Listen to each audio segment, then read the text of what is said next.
What's up everybody and welcome to the channel. Today we're going to take a look at this 2023 Nissan Sentra SR. This one's finished in electric blue metallic.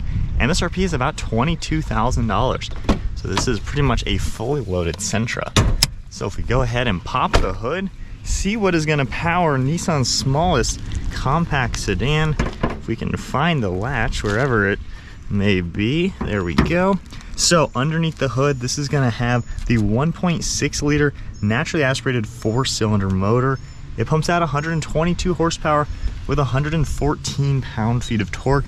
It's also paired to the front-wheel drive and a continuous variable transmission. And this vehicle can even get 32 miles per gallon in the city and 40 out on the highway. If we take a look at the styling now, pretty sporty looking little car, not too bad. We do get a set of LED headlights up front with a daytime running light, and I really like how this chrome trim cascades underneath the headlights. Pretty nice design. You're gonna see some carbon fiber look material on this plastic trim piece, then a nice little bit of black for the lower splitter, and you get quite a lot of openings all in the grille.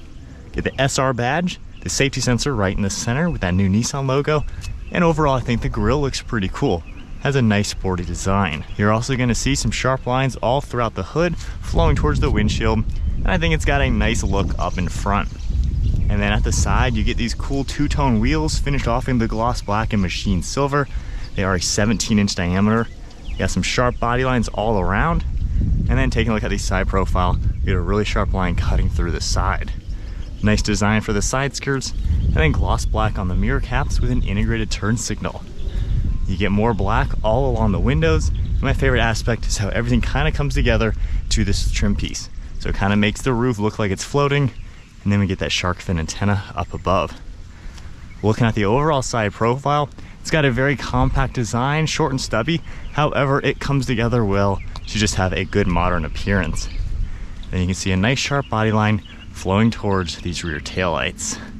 You can see the red design for the housings, a nice lip spoiler up above, all of your badging on the back, and some good lines coming around the rear bumper.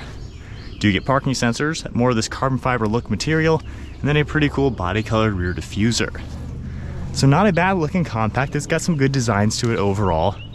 Then if we take a look at the trunk, we can just press the button on the key fob, it'll pop it, and we can manually lift it up. There is a button back here along with the backup camera, and then in back we get a pretty large trunk. Being a nice compact car, all the drivetrain components are up front, so there's nothing in back to give you a pretty large trunk. And then there's even a donut down below with a little bit of extra hidden storage space. And then if we go ahead and lower these seats, these are manual, you gotta do them from in here. There's just a little pin, we'll pull that up and just pull these down, and they're gonna fold nice and flat and give you quite a lot of storage into that trunk. And if we just go ahead and manually close that, taking a look inside, you can see black along the door panel with a little bit of contrast stitching and some vinyl. Get more of this carbon fiber look material, and then more of this contrast all throughout the seats. This can seat 3 people. Now there's no center armrests and not really any amenities back here. However, you get one plug and then just a little bit of storage. So then hopping inside now. So I am 5'11" with a driver's seat at my height. You have a pretty good amount of legroom and knee room. Headroom is decent, my head's just barely touching, and the seats, they're okay. I mean, this is a cheap, inexpensive car, obviously pretty small, but for in a pinch or something like that, it's really not bad for at least 2 people to fit back here. 3 people would definitely be a little tight, especially full-grown adults, but this is a pretty usable compact. Now let's go ahead and take a look at the driver's seat now, see what kind of amenities you're gonna get. You do have the button right here to lock and unlock it. Then we have a similar door panel with the nice vinyl and stitching, all of your controls, as well as some storage. I do like the aluminum piece right here with Versa. Then we have all of your manual controls for the seat, a nice floor mat, and then you can see all of this nice contrast. Got the cool stripes and material all throughout these seats. So at least the SR does give you a little bit of a sporty look. And then hopping inside now, it does have push start, so just keep my foot on the brake and fire it up. We have an 8-inch touchscreen right in the center, and you even have an LCD screen for the gauge cluster. You can see your analog speedometer on the left, and using this control panel, I can scroll up and down and see a few things pop up through the screen. So it's nice to be able to monitor all that information, and then if I scroll left and right, there's a few more things. You can see your MPG audio will come up. You also have a tack that'll pop up with your range. Then you can continue over to all sorts of different settings. So a lot of information, honestly, for being a compact like it is. We have controls on the left for some Bluetooth and audio, as well as cruise control. Stalk on the right for windshield wipers, and then you have your headlights on the left. You just have 2 levers down here for the fuel cap as well as the hood. A little bit of storage, some of that vinyl material, and then a pretty smooth dashboard. Now I like this part right here with all the stitching and everything. And then moving to the screen, I do like how you're gonna get Android Auto and Apple CarPlay, of course Sirius XM. We have a shortcut for the menu, and then you can just toggle this left and right and see a few things that will come up. You have settings as well that you can control and configure. You have shortcuts to camera, settings like that, a few more settings, and then information all down below. If I go ahead and put it into reverse, you're gonna get a backup camera, pretty good graphics on it as well. And then going back into park, underneath the screen, you're gonna see all of your climate controls. We have fan speed on the right side, your different zones. You have all the different controls down here, heated seats, and then your temperature on the left. Now there is wireless phone charging, a few different plugs, then some gloss black throughout the center with cup holders and a manual parking brake. Now there's a small armrest right in the center with a little latch, just a little bit of storage in here, and then a pretty typical size glove box on the far right. You have a nice light headliner with some dome lights as well as a frameless mirror. Garage door buttons are underneath that, and then you have a pretty good sized visor. It even has these pieces that'll open up to really block that sun. But then one last look at the interior. Not too bad for an inexpensive compact. With all that said, let's go for a spin. All right, so we are setting off in the Versa.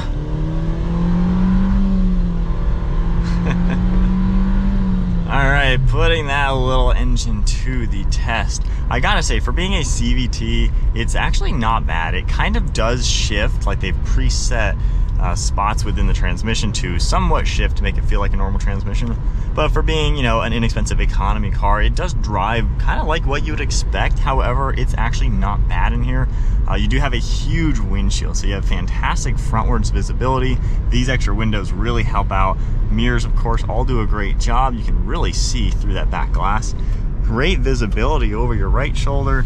Same with your left. So, I mean, this is just a big bubble in here, honestly. It's really easy to drive. The seats are decently comfortable. You can tell, I mean, they're not the most plush seats in the world. They're a little on the hard side. However, again, the price point, this is the economy car. They're comfortable enough. I mean, it's roomy enough in here for my height. Steering wheel is pretty cool looking, and you have good armrests, so it's actually not a bad place just to rack up miles. Obviously, this kind of car is just point A to point B on a budget. Now, when you are taking some turns, it does feel like a pretty composed car. You know, there's not really crazy wind noise. You can hear just a little bit of road noise and wind noise, but it's nothing to think you're in something cheap. It feels like it's pretty well built for the price point, and it's easy to drive. It really isn't anything crazy, and you have enough technology. You know, this SR does have like an $800 package with a few options on it, but of course having, you know, Apple CarPlay, Android Auto, that kind of gives you all the modern technology just by having that function, and the screen in the center gives you everything. So it seems well appointed for the price, and it really doesn't feel like a cheap, you know, small car. It feels like it's well done on a budget, and you have enough room. One thing you do notice, at least from my perspective, not used to driving the compact cars, it is a narrow vehicle. The door panel I can touch from sitting in the seat. I barely have to reach over to touch the other side of the car. Other small sedans I've been in, you can't quite do that. So you can tell this is a narrow, small car, which is why it's a compact. So it's definitely on the smaller side from a normal sedan. However, it makes it easy to park, easy to maneuver. You have a pretty good turning circle and things like that. And as we go over some train tracks, let's test out the ride quality. Honestly, that was really solid. I've been in some more expensive vehicles, and hitting that train track shakes and rattles. This thing doesn't do that. So at least on a low price point, Nissan was able to give you something that feels like a nice solid car. It's just the compact one, and it's kind of good enough. The power plant, while it is certainly not fast, it gets up to speed, so it's good enough, you know, to merge into the highway, things like that. So it seems like a pretty well-balanced car to drive on a pretty low budget. And let's just test out the turning circle real quick. Being front-wheel drive, it should turn pretty sharp, but not a bad little car. Actually, that's a pretty tight turning circle, so yeah, pretty good option if you're looking for that on a budget compact car.